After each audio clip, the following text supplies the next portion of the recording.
এই খলিলুর রহমান এবং রেজওয়ানা হাসানের যে অপকর্ম, এদের এই অপকর্মের প্রতিবাদে জামাত ইসলাম শুক্রবার জুমার পরে বাইতুল মোকাররম থেকে একটি বিক্ষোভ মিছিলের ডাক দিয়েছিল। সেখানে বিরোধী দলীয় নেতা জনাব ডাক্তার শফিকুর রহমান এবং পররাষ্ট্রমন্ত্রী ভুক্ত বিএনপি অন্তর্বর্তীকালীন সরকারের সাবেক শপথ লঙ্ঘনকারী উপদেষ্টা, যার গ্রেপ্তারের দাবিতে রাজপথ উত্তাল। দর্শক, ব্রেকিং নিউজ। খলিলুর রহমান ও রেজওয়ানাদের কূট চালে এবার ঘুম হারাম বিএনপি। মহাসংকটে পড়বে যে কোনো সময়। দর্শক, এই ভিডিওটিতে এই বিষয় নিয়ে এমন কিছু গুরুত্বপূর্ণ এবং চাঞ্চল্যকর তথ্য আপনাদের সাথে শেয়ার করতে যাচ্ছি। তাই তথ্যগুলো বিস্তারিত জানতে ভিডিওটিতে একটি লাইক দিয়ে না টেনে সম্পূর্ণ ভিডিওটি দেখতে থাকুন। আপনারা জানেন, যারা রেজওয়ানা হাসান এবং খলিলুর রহমানের অন্ধভক্ত আছে বা এদের যারা সুবিধাভোগী, তাদের ভিতর থেকে নতুন বয়ান সামনে হাজির করা হয়েছে। সেই বয়ান সম্পর্কে আমি আপনাদেরকে জানাবো এবং সেই সাথে জানাবো নতুন একদল আল্লাহর ফেরেশতা বাংলাদেশের বুকে নেমে এসেছে। তারা এত নিষ্পাপ এবং মাসুম, এবং তারা যে ভাজা মাছটি উল্টিয়ে খেতে জানে না, তার একটা ভিডিও আমি আপনাদেরকে শেষে দেখাবো। তার আগে আমরা চলুন এই খলিলুর রহমান এবং রেজওয়ানা হাসানের যে অপকর্ম, এদের এই অপকর্মের প্রতিবাদে জামাত ইসলাম শুক্রবার জুমার পরে বাইতুল মোকাররম থেকে একটি বিক্ষোভ মিছিলের ডাক দিয়েছিল। সেখানে লোকারণ্য হয়ে গেছে, হাজার হাজার মানুষ এই বিক্ষোভে অংশগ্রহণ করেছে। এটি হবারই কথা, কারণ তারা এত জঘন্য কাজ করেছে যে দীর্ঘ 17 বছর পরে মানুষ নিজেদের ভোটাধিকার প্রয়োগ করেছে, সুযোগ পেয়েছে।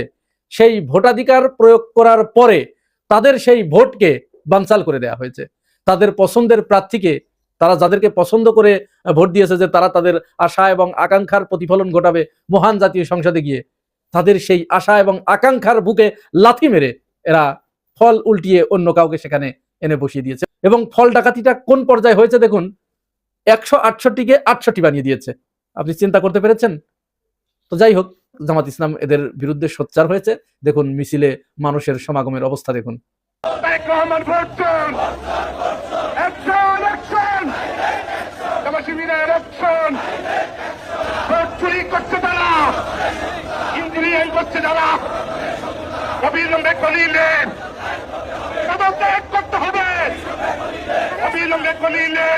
শুধু তাই নয়, এই যে মিছিল, এই যে মানুষের প্রতিবাদ, এই যে বিক্ষোভ, এই বিক্ষোভের পরে মানুষ, উত্তেজিত জনতা, যারা তাদের ভোটাধিকার প্রয়োগ করার পরেও তাদের কাঙ্ক্ষিত নেতা নির্বাচন করতে পারে নাই, এই কুচক্রী মহলের কারণে তাদেরকে দেখুন জুতা পেটা করেছে।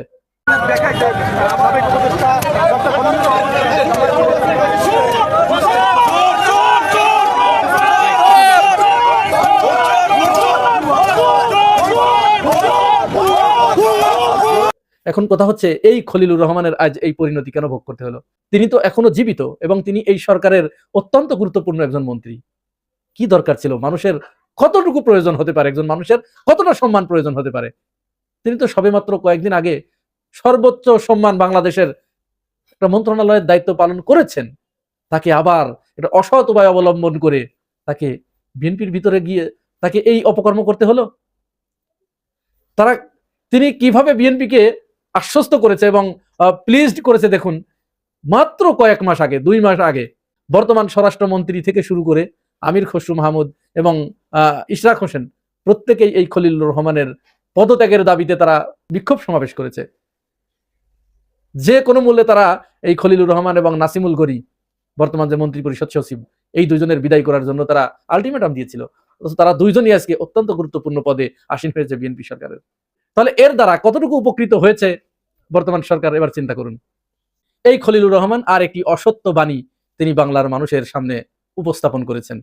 আমেরিকার সাথে যে চুক্তিটি হয়েছিল, এই চুক্তির ব্যাপারে যখন সমালোচনা শুরু হলো, খলিলুর রহমান একেবারে সুবোধ বালকের মতো অসত্য কথাটাকে তিনি কিভাবে সত্যের মতো বর্ণনা করে গেলেন যে আমরা শুধু এই চুক্তি একা করি নাই, এই চুক্তি যখন করা হয়েছে তখন বিএনপি এবং জামাত উভয়ের সাথে আলাপ আলোচনা করে, সলা পরামর্শ করেই এই চুক্তি করা হয়েছে।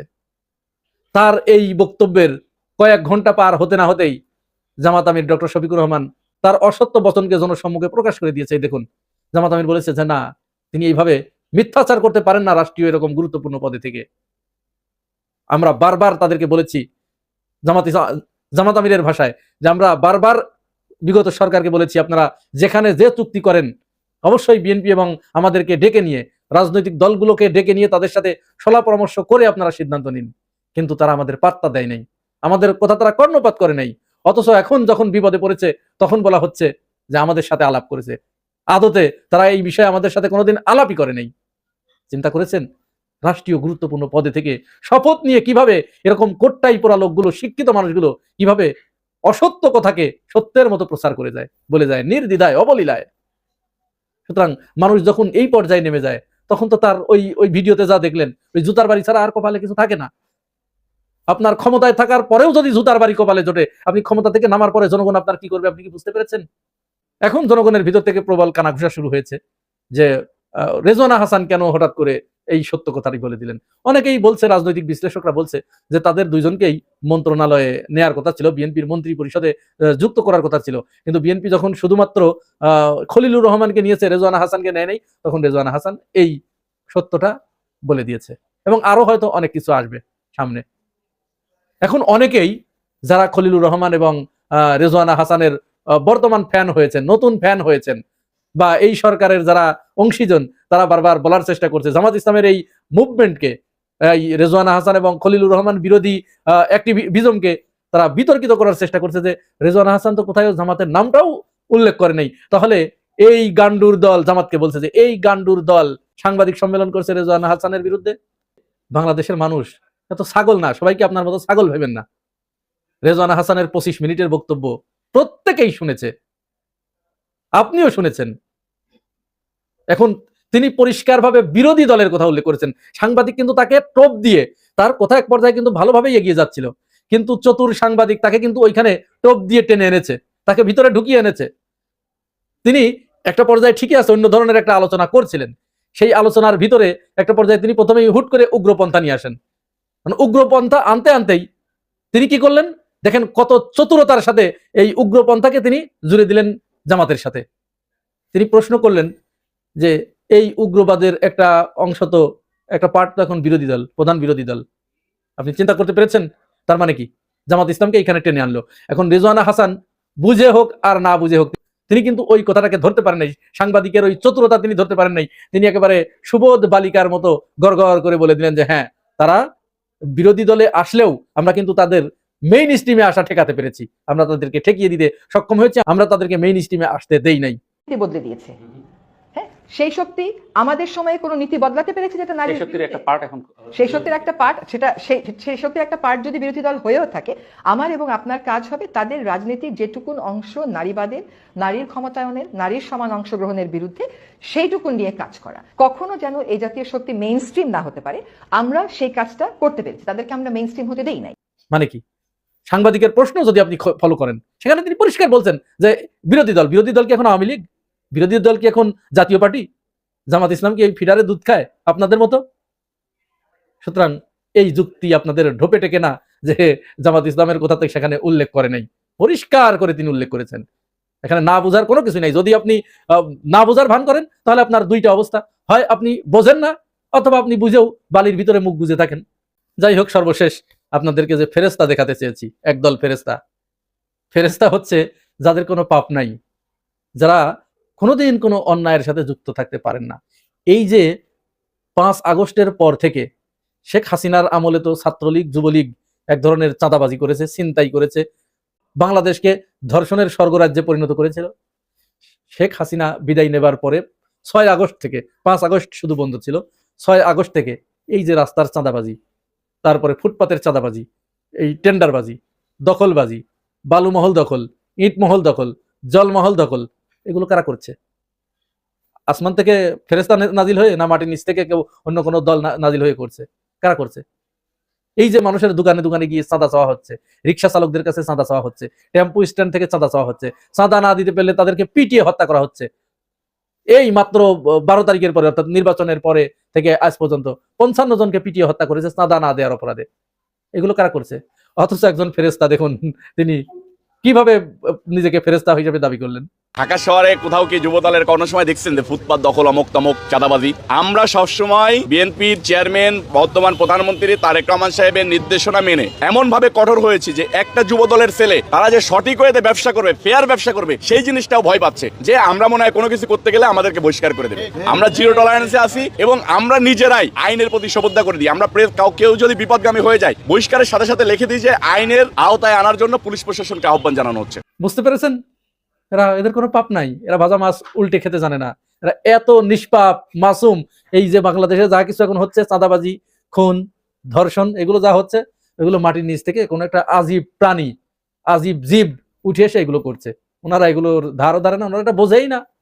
আমিরে জামাত, বাংলাদেশ জামাত ইসলামের আমির, জাতীয় সংসদের মাননীয় বিরোধী দলীয় নেতা জনাব ডাক্তার শফিকুর রহমান এবং পররাষ্ট্রমন্ত্রী, গুপ্ত বিএনপি, অন্তর্বর্তীকালীন সরকারের সাবেক শপথ লঙ্ঘনকারী উপদেষ্টা, যার গ্রেপ্তারের দাবিতে রাজপথ উত্তাল, আমেরিকার দালাল, ইহুদিদের দালাল, ইলেকশন ইঞ্জিনিয়ারিং এর মাস্টার মাইন্ড খলিলুর রহমানের সাথে একটা কনফ্লিকচুয়াল সিচুয়েশন ঘটে গেছে। এটা বিরাট ঘটনা, এর তাৎপর্য রাজনীতিতে অনেক, এবং এটা এতটাই তাৎপর্যপূর্ণ, আমিরে জামাতকে আরো ক্লারিফাই করতে হবে। এবং এর ভিত্তিতে আমরা বলবো যে খলিলুর রহমানকে পদত্যাগে বাধ্য করা উচিত, মন্ত্রী পরিষদ থেকে খলিলুর রহমানকে সরিয়ে দেওয়া জরুরি।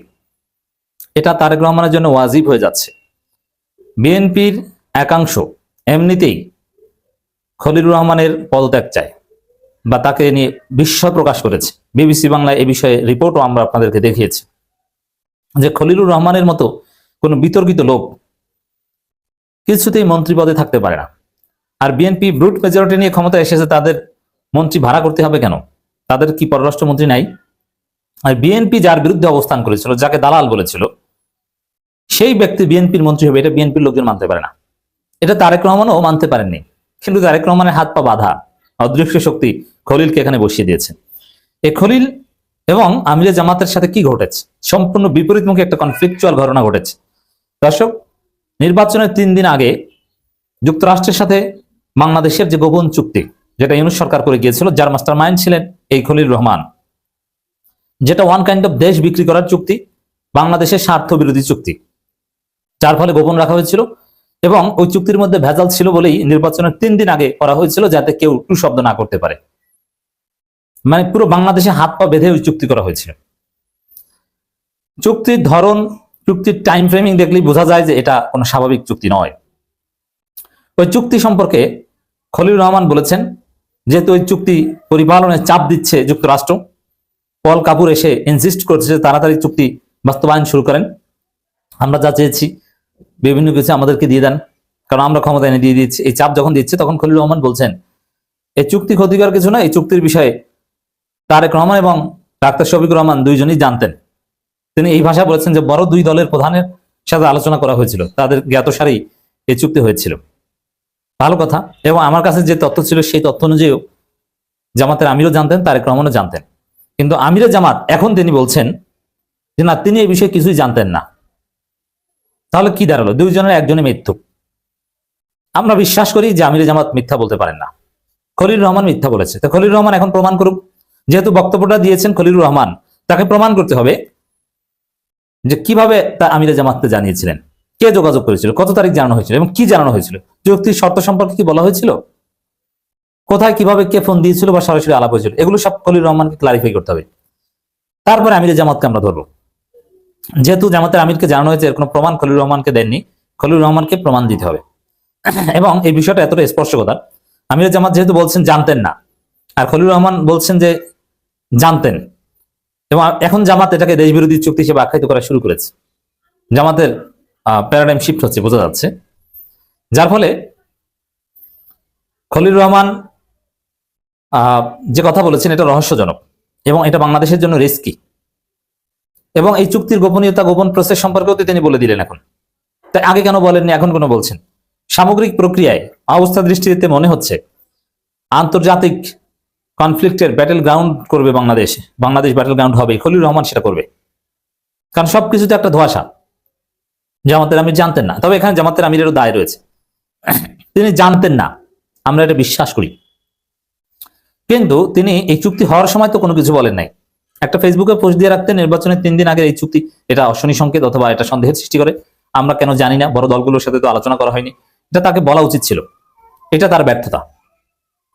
কেন বলেননি? এর মানে কি? এবং আমাদের কাছে তথ্য ছিল, জানতেন, ঠিক আছে, আমাদের তথ্য ভুল, তাহলে না জানলে কেন বলেননি? এটা কি আপনার দায়িত্ব নয়? চুপচাপ ছিলেন কেন? তাহলে কি বিষয়টা এরকম যে আপনাদেরকে বোকা বানানো হয়েছে? বলা হয়েছিল যে সব বিষয়ে চুপ থাকেন, ভালো ফলাফল আসবে, আপনারা জিততেও পারেন, যার ফলে চুপ থাকা হয়েছিল।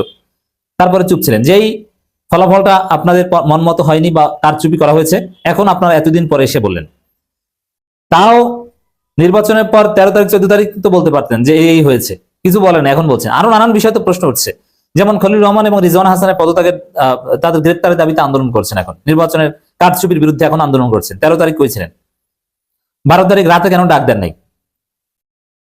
অনেকে বলছেন যে তখন ডাক দিলে এই হতো, সে তো আমরাও বলছি, কিন্তু না, এখন যেটা মনে হচ্ছে জামাত যেহেতু এখন রাজপথে নামছে, তখন সরকারটা ছিল ইউনূস সরকার, তখন এনসিপি ডেফিনেটলি সাথে থাকতো। হয়তো হাসনাত আব্দুল্লাহরা যদি শাহবাগে এসে ডাক দিত সবাই রাজপথে নেমে আসেন, কি গুলি করতো পুলিশ?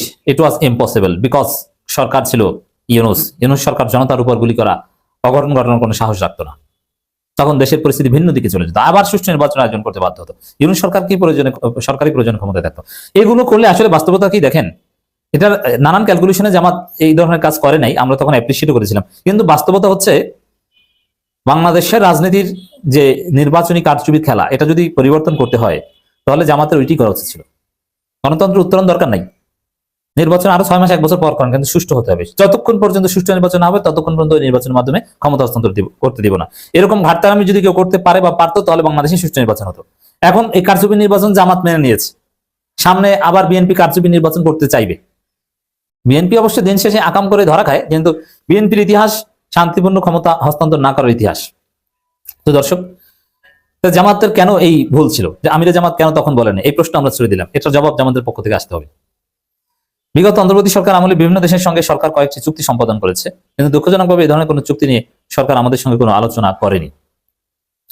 আমরা বহুবার দাবি জানিয়েছিলাম যে সংসদ না থাকার কারণে সরকার বিভিন্ন জাতীয় ইস্যুতে যেভাবে রাজনৈতিক দলগুলোর সঙ্গে সংলাপ করছে, ঠিক সেভাবে আন্তর্জাতিক চুক্তির মতো গুরুত্বপূর্ণ বিষয়গুলোতে রাজনৈতিক দলগুলোর সঙ্গে আলোচনা করে সিদ্ধান্ত নেওয়া উচিত ছিল। কিন্তু তৎকালীন সরকার আমাদের সেই দাবিগুলোকে আমলে নেয়নি। অতএব এই বিষয়ে আমাদের অবস্থান স্পষ্ট এবং এখানে কোনো ধরনের ধোঁয়াশা তৈরি করার সুযোগ নেই। মানে আমির জামাত বলেছেন যে পররাষ্ট্রমন্ত্রী মিথ্যা বলেছেন, এটি আমির জামাতের বক্তব্যের সার কথা। তাও স্পষ্ট ভাষায় কেন বলেনি যে পররাষ্ট্রমন্ত্রী যা বলেছে ওটা মিথ্যা? এবং এই যে সরকারের কাছে দাবি জানিয়েছিল, সেই দাবি আপনার আনুষ্ঠানিকভাবে জাতিকে জানিয়ে জানাতেন। আমরা তো জানি না যে জাতিকে এই দাবি জানিয়েছিলেন, এখন এতদিন পর এসে বলছেন। তো দর্শক, এক কথা যদি বলি, ঘটনা শুরু হয়ে গেছে, কনফ্লিক্ট, বিপরীতমুখী অবস্থান শুরু হয়ে গেছে। এটার বিহিত হওয়া দরকার। এগুলো সব সমস্যার সমাধান খলিলকে লাত্তি দিয়ে মন্ত্রী পরিষদ থেকে সরিয়ে দেওয়া, যেহেতু বিএনপিও তাকে চায় না। দর্শক, রেজওয়ানা হাসান ও খলিলুর রহমান এই পোল্টিবাজিকে সম্পর্কে আপনাদের গুরুত্বপূর্ণ মতামত আমাদের কমেন্ট বক্সে জানিয়ে দিতে পারেন। আর ভিডিওতে একটি লাইক দিয়ে আপনার বন্ধুদের সাথে শেয়ার করে দিন। আপাতত এই পর্যন্ত, ভালো থাকবেন, আল্লাহ হাফেজ।